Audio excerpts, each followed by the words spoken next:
बोलो जयकारा बोल मेरे श्री गुरु महाराज की जय, साचे दरबार की जय। एक बार गजराज अनेक हाथियों और हथनियों के साथ त्रिकूट पर्वत पर रहता था।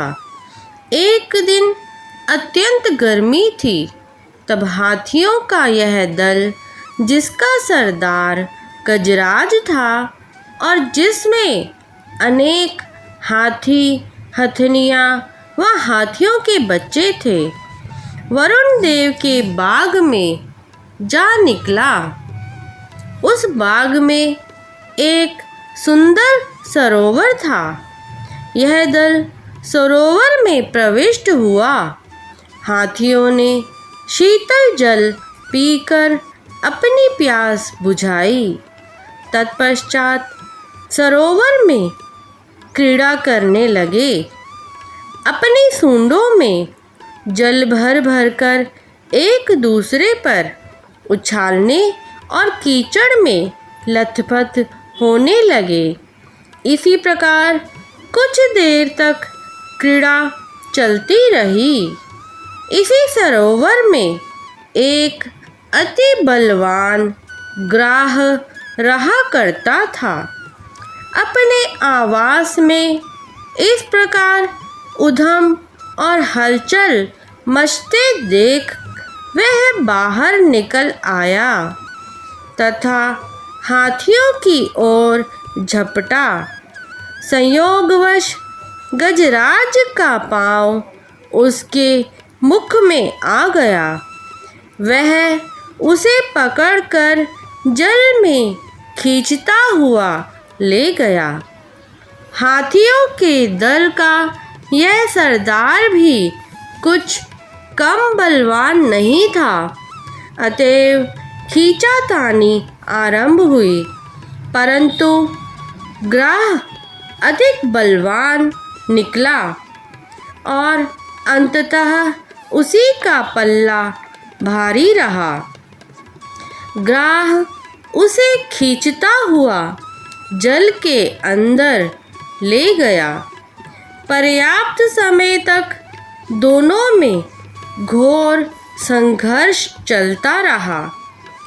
गुरुमुखों, गजराज पूर्व जन्म में एक विष्णु भक्त एवं पुण्यवान पुरुष था, किंतु शापवश उसे गज योनि मिली थी।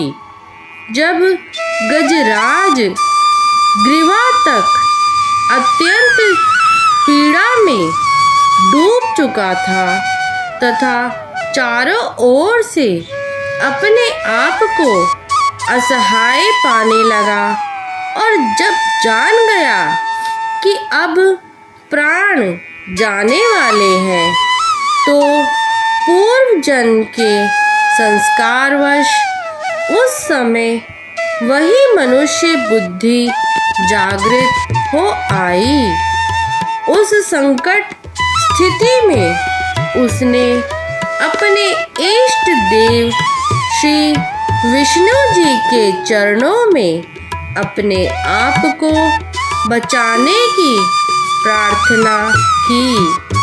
गुरुमुखों, उसकी इस करुण पुकार को सुनकर भगवान विष्णु ने वहाँ प्रकट होकर अपने सुदर्शन चक्र से ग्राह को मारकर गजराज को छुड़ाया और उसे अभय दान दिया।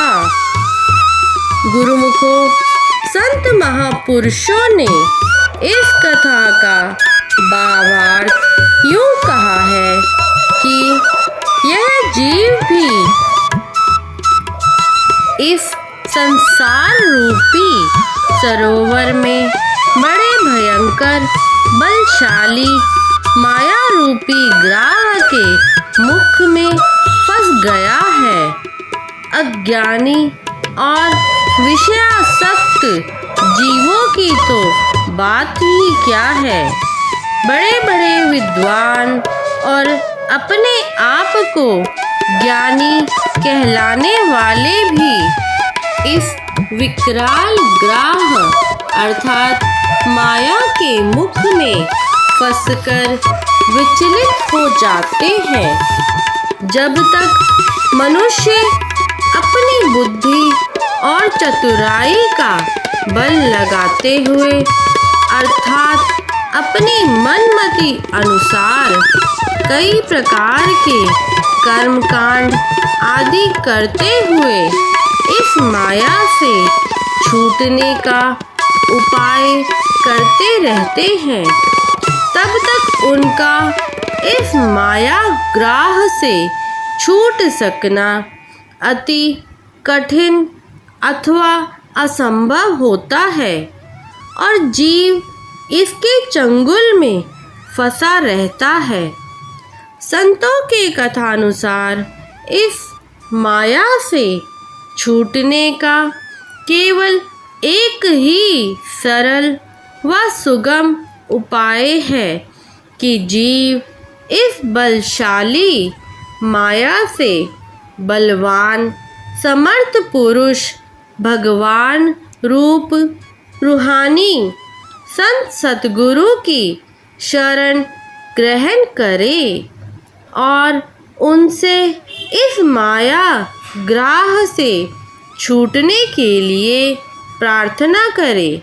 जब वह सच्चे हृदय से और सभी सांसारिक ओट आश्रय एवं शारीरिक व बौद्धिक बल का गर्व छोड़कर अपने अंतर्भाव से भगवान को पुकारेगा तो अवश्य ही वे दयालु होकर इस जीव को भक्ति रूपी दान देकर माया रूपी ग्राह से अभय कर देंगे।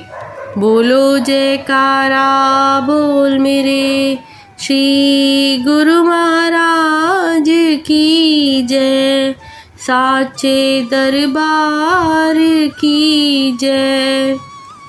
सौभाग्यशाली गुरुमुखों, आज का यह वीडियो यदि आपको अच्छा लगा हो तो इस वीडियो को लाइक कीजिए और ज़्यादा से ज़्यादा शेयर कीजिए।